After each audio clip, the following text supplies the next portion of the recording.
حسن بصری رحمتullah علیہ کوٹھے پہ بیٹھا ہوا قرآن مجید کی تلاوت کر رہا ہے، جہنم کے عذاب کی آیت آ گئی۔ خواجہ حسن بصری اتنا رویا پتنالے میں سے آنسوؤں کا پانی نیچے ٹپکنے لگا۔ ایک آدمی جو پرنالے کے نیچے سے گزرا، اس کی پگڑی پہ چند ٹکڑے، چند قطرے ٹپکے۔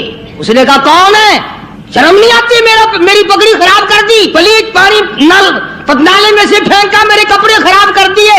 خواجہ حسن بصری سب کا جو رحمتullah علیہ روتے روتے کہتے ہیں ہاں ضرور پلیت ہو گئے ہوں گے، میں گناہگار خواجہ حسن بصری کے آنسوؤں کا پانی ہے، آنسوؤں کا پانی ہے۔ وہ بھی قدردان نکلا جس کی پگڑی پہ ٹپکے تھے، اس پگڑی کو گھر جا کے اپنے بچوں کو بلایا، ان کے حوالے کر دی، یہ پگڑی، یہ دستار، یہ صافہ، یہ امامہ سنبھال کے رکھنا، جب میرا آخری وقت آ جائے غسل کے بعد کفن میں رکھ دینا، میرا رب مجھ سے پوچھے گا دنیا سے کیا لایا، عرض کروں گا الہی مجھے تو تیرے ڈر سے کبھی رونا لایا، کبھی اتنا خوف نہ آیا، کبھی اتنا درد نہ آیا، ایک رونے والے کے آنسوؤں کی ٹپکی ہوئی پگڑی ساتھ لے کے آیا ہوں، اس کی لاج رکھ کے مجھے معاف کر دے۔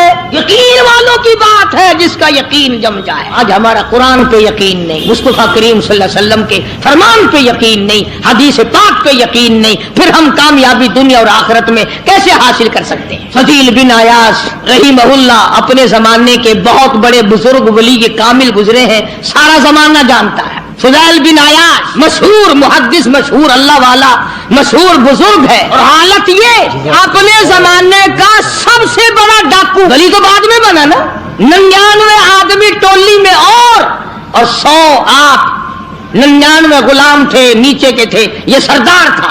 اللہ کی دین بھی دیکھو اور یہ خدا پر یقین کا انجام بھی دیکھو۔ اب ڈاکوؤں کا، بدماشوں کا اور کام کیا ہوتا ہے؟ انہوں نے کسی کی خوبصورت لڑکی تھی، اس کو پیغام دیا کہ ہم آج رات کو اٹھائیں گے، تیری لڑکی کو اٹھا کے لے جائیں گے آج۔ چنانچہ اس نے کیا انتظام کرنا تھا، کوئی غریب آدمی تھا جس کی وہ بچی تھی، اس نے اوپر کے چبارے میں بچی کو بٹھا دیا اور بیٹی سے کہا بیٹی میں نے یہ سنا ہے کہ قرآن قبر میں کام آئے گا، حشر میں کام آئے گا، تو قرآن ہی آج رات پڑھتی رہو، میں چاہتا ہوں دنیا ہی میں تیرے قرآن کام آ جائے، دنیا ہی میں قرآن تیرے کام آ جائے۔ بچی نے بیٹھ کے ساری رات قرآن پڑھا۔ فضیل بن عیاض جو ڈاکوؤں کا سردار تھا، کوئی کوٹھے کے نیچے تھے، کوئی اوپر تھے، کوئی دائیں تھے، کوئی بائیں تھے، جب اس لڑکی کو اٹھانے کے لیے چوبارے میں بڑا ڈاکو داخل ہوا، اندر سے آواز آتی ہے الم یأنی للذین آمنوا ان تخشع قلوبهم لذکر اللہ، الم یأنی للذین آمنوا ان تخشع قلوبهم لذکر اللہ وما نزل من الحق۔ ترجمہ یہ ہے او اللہ کی ذات پر یقین رکھنے والے، او رات کے اندھیرے میں چلنے والے، تو خدا کے قہر سے کب ڈرے گا؟ کب مالک کائنات کے عذاب سے تیرے دل میں خوف آئے گا؟ اب بھی خوف کھا جا، میرے ذکر سے ڈر جا، میرے نام سے ڈر جا، میرے غضب سے ڈر جا، میرے قہر سے ڈر جا، میں تجھے معاف کر دوں گا۔ کوئی تقریر نہیں، کوئی واعظ نہیں، کوئی نصیحت نہیں، کوئی کس تبلیغ کا پروگرام نہیں۔ بچی نے قرآن کی آیت کو 2-3 مرتبہ دہرا کے پڑھا۔ فضیل بن عیاض نے قرآن سنا، عرب کا علاقہ تھا، قرآن سمجھتا تھا، بس دیر نہیں لگی، کوٹھے پہ کھڑا کہنے لگا اپنا راستہ بدل گیا ہے، جس نے میرے ساتھ آنا وہ میرے ساتھ آئے، جس نے بدماشوں کے ساتھ جانا بدماشوں کے ساتھ جائے، ہم تو آج توبہ کرتے ہیں۔ اور ایک بچی کا خدا کے قرآن پہ یقین ہے تو میں خدا کی ذات پہ یقین نہ کروں؟ اپنے زمانے کا بہت بڑا ولی کامل گزرا ہے، ایک آیت پہ یقین کر لیا، قرآن کی ایک آیت پہ، اور ہمارا ساری آیتوں پہ یقین نہیں، نماز کی آیتوں پہ یقین نہیں، زکات کی آیتوں پہ یقین نہیں، رمضان کے روزوں کی آیتوں پہ یقین نہیں۔ ابھی آ رہا ارشاد فرمایا آدمی کے بدن میں ایک گوشت کا ٹکڑا ایسا ہے کہ جب وہ ٹھیک ہو جائے تو سارا بدن ٹھیک ہو جاتا ہے، جب وہ بگڑ جائے تو سارے بدن کا نظام بگڑ جاتا ہے۔ الا وہی القلب، سرکار مدینہ صلی اللہ علیہ وسلم نے فرمایا وہ دل ہے۔ دل آدمی کا سنور جائے تو سارا کچھ سنور گیا، دل بگڑ گیا تو سب کچھ بگڑ گیا۔ ریاکاری دل سے پیدا ہوتی ہے، تکبر دیکھنے میں نہیں آتا، دل میں پیدا ہوتا ہے، فخر دل میں پیدا ہوتا ہے، عجب اور خودبینی دل میں پیدا ہوتی ہے۔ تو آقا مدنی صلی اللہ علیہ وسلم نے فرمایا کہ آدمی کا دل جو ہے وہ سفید ہوتا ہے، بالکل سفید ہوتا ہے۔ جب بندہ گناہ کرتا ہے تو ایک چھوٹا سا سیاہ کالا نقطہ اس کے دل پہ لگ جاتا ہے، پھر دوسرا گناہ کرتا ہے، پھر دوسرا نقطہ لگ جاتا ہے، پھر تیسرا گناہ کرتا ہے، پھر تیسرا نقطہ دل پہ لگ جاتا ہے، حتیٰ کہ اس کا دل سارا کالا ہو جاتا ہے۔ اور جب سارا دل کالا ہو جاتا ہے تو اس کے دل کے اندر پھر حق سمجھنے کی گنجائش نہیں رہتی، پھر وہ اتنا بگڑتا ہے کہ خلاف شرع کام کو وہ عبادت کہتا ہے، پھر وہ ڈھول دھماکے کو عبادت کہتا ہے، پھر وہ چمٹا کھڑکانے کو عبادت کہتا ہے، پھر وہ نشہ کرنے کو عبادت کہتا ہے، پھر وہ نماز نہ پڑھنے کو عبادت کہتا ہے، پھر وہ قرآن کے قریب نہ آنے کو عبادت کہتا ہے۔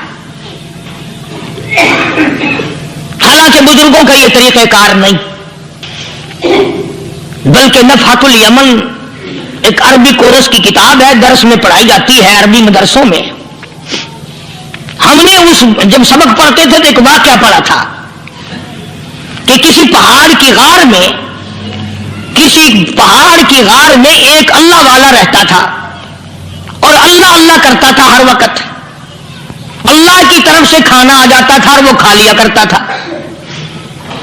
تو خدا امتحان بھی کرتا ہے، آزمائش بھی کرتا ہے، دعا کیا کرو اللہ ہماری آزمائش نہ فرمائے، ہم لوگ آزمائش کے قابل کہاں ہیں۔ تو اللہ پاک نے جب اس اللہ والے کی آزمائش فرمائی تو 3 دن تک کھانا نہ آیا، 3 روز تک کھانا نہیں آیا۔ جب نہیں آیا تو بھوک نے ستایا، اور جب بھوک نے ستایا تو پریشانی ہوئی، اور جب پریشانی ہوئی تو دل میں خیال آیا کہ اب میرے لیے سوال کرنا جائز ہو گیا، اب تو میں بالکل بھوک نے تنگ کر دیا مجھے۔ تو پہاڑ سے نیچے اترے اور جا کر کے ایک مکان پہ سوال کر دیا، اور سوال یہ کیا کہ اللہ نام پہ مجھے کھانا چاہیے۔ ان گھر والوں نے 3 روٹیاں دے دی، ان گھر والوں نے 3 روٹیاں دے دی، اور یہ اللہ کا ولی لے کے چل دیا۔ تو جس گھر سے 3 روٹیاں ملی تھی ان کے یہاں ایک کتا بھی تھا، وہ اس ولی کے پیچھے پیچھے لگ گیا اور بھونکار قریب تھا کہ کاٹ کھائے پھاڑ کھائے۔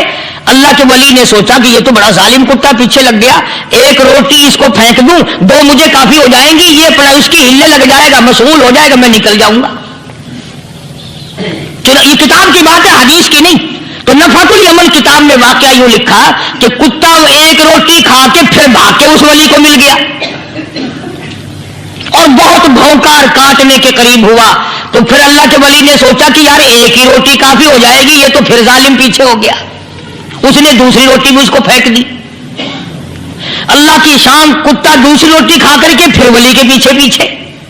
اس نے سوچا ایسی روٹیوں سے تو یوں ہی بھلے، وہ تیسری بھی پھینک دی، کتے نے تیسری بھی کھا لی، اور جب تیسری روٹی کھا کے کتا بھونکا، اب ولی کھڑا ہو کر غصے میں آ گیا اور کہنے لگا او کتے تجھے شرم نہیں آتی؟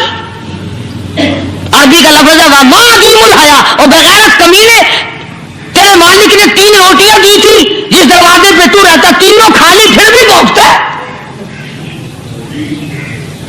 3 روٹیاں میں نے تجھے دے دی پھر بھی بھونک رہا ہے۔ تو یہ لکھا اس کتاب میں کہ اللہ پاک نے کتے کو بھی زبان دی، اور وہ یہ کہنے لگا کہ ولی صاحب ذرا ٹھہرو، خود فیصلہ کرو، تم بے غیرت ہو یا میں بے غیرت ہوں،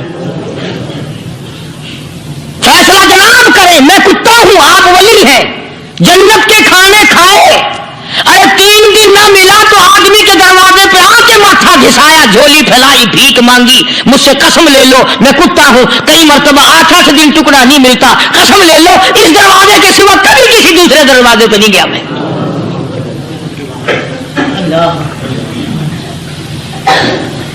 تجربہ کر لو، 3 دن کتے کو ٹکڑا ڈالو، 4تھے دن دم ہلا کر تمہارے پاؤں میں لٹے گا۔ ساری عمر گزر گئی اس مالک کا دیا ہوا کھاتے ہوئے پیتے ہوئے، آج بھی تجھے اس مالک کا دروازہ سمجھ نہیں آیا۔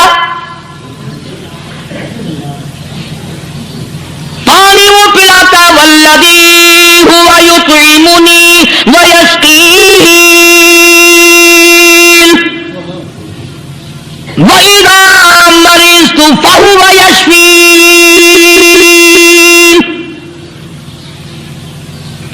روٹیاں کھلاتا ہے, کتنے اعلیٰ درجے کے کھانے کھلاتا ہے, طرح طرح کے کھانے کھلاتا ہے.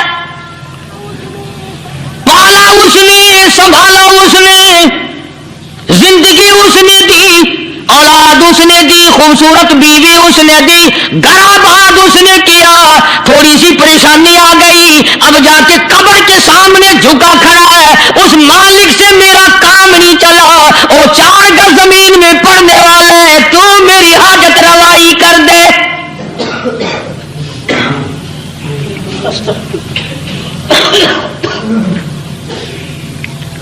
کون سے ولی نے یہ تعلیم دی, کون سے ولی نے یہ ترغیب دی؟ خواجہ قطب الدین بختیار کاکی رحمت اللہ علیہ, بابا فرید الدین شکر گنج رحمت اللہ علیہ کا پیر ہے. اتنے اللہ والے لوگ تھے, اتنے اللہ والے لوگ تھے. خواجہ قطب الدین بختیار کاکی رحمت اللہ علیہ کا آخری وقت دلی شہر میں آ گیا. نہ دولت تھی, نہ کوٹھی تھی, نہ بنگلہ تھا,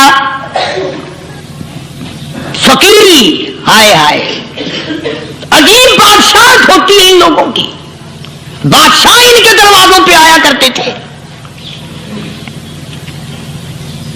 خواجہ ابو الحسن خرقانی رحمت اللہ علیہ بزرگ گزرے ہیں. محمود غزنوی کا زمانہ ہے. محمود غزنوی مرحوم بادشاہ نیک آدمی تھا. خواجہ ابو الحسن خرقانی رحمت اللہ علیہ کی خدمت میں آیا اور حضرت نے یوں پوچھ لیا, فرمایا محمود 2-4 دن پہلے بھی تو سنا تھا کہ تم ادھر آئے ہو, مجھ سے مل کے نہیں گئے؟ تو کہنے لگا حضرت سرکاری دورے پہ آیا تھا, سرکاری دورے کی لپیٹ میں اللہ والے کی زیارت کو بے ادبی سمجھتا ہوں. اللہ والے کی زیارت کرنے آؤں, کام کوئی اور لے کر آؤں اور اللہ والے کی زیارت کروں؟ میرے نزدیک یہ بے ادبی ہے. فرمایا آج ارادہ کر کے آئے ہو؟ کہ جی ہاں ارادہ کر کے آیا ہوں. باتیں ہوتی رہی. محمود کہنے لگا حضرت آج بہت بڑا کام لے کر آیا ہوں, دعا فرماؤ. سومناتھ کے مندر پہ حملے کا ارادہ ہے. 70 راجاؤں کی فوج آئیں گی, 70 بادشاہوں کی فوج آئے گی, 70 راجا ہندو اپنی فوج لے کر آئیں گے. میں اکیلا مسلمان مقابلے میں آؤں گا. دعا فرماؤ قادر کریم مجھے فتح عطا فرمائے. کیسی نیت لے کر آیا کرتے تھے بادشاہ لوگ فقیروں کے دربار میں. آج تو اگر کسی ولی کے پاس بھی جاؤ گے, میں نے مولانا عبید اللہ انور مدثلو سے پچھلے دنوں عرض کر دیا, میں نے کہا حضرت آپ اپنے گھر میں ہی رہتے ہیں, باہر نہیں نکلتے, کئی دن لوگوں کو نیکی ملے گی, زیارت ہوگی. تو فرمانے لگے قاری صاحب آپ کو کیا پتا ہے, بس اسی کام کے لیے لوگ آتے ہیں. ہماری اینٹ پر دو, ہم نے مکان بنانا ہے, ہمیں دکان کا تعویذ دے دو, ہمارے پیچھے دشمن لگ گیا, ہمارا مقدمہ ہو گیا. اور یوں تو کہنے کوئی بھی نہیں آتا, دعا کر دو اللہ میری قبر میں بھلائی فرما دے.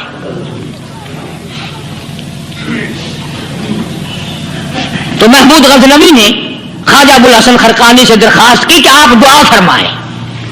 اللہ والے نے دعا بھی فرمائی اور اپنا مسلح دے دیا. یوں فرمایا محمود جب مشکل وقت آ جائے اس مسلح پہ کھڑے ہو کر 2 رکعت نماز ادا کرنا. پتا چلا کہ اللہ کی مدد جو ہے وہ نماز کے ساتھ ہے. میں تمہیں بھی بتاتا ہوں, ولی تو میں نہیں. جب بھی کوئی پریشانی آئے, جب بھی کوئی تکلیف آئے, فرمایا استعینوا بالصبر والصلاۃ,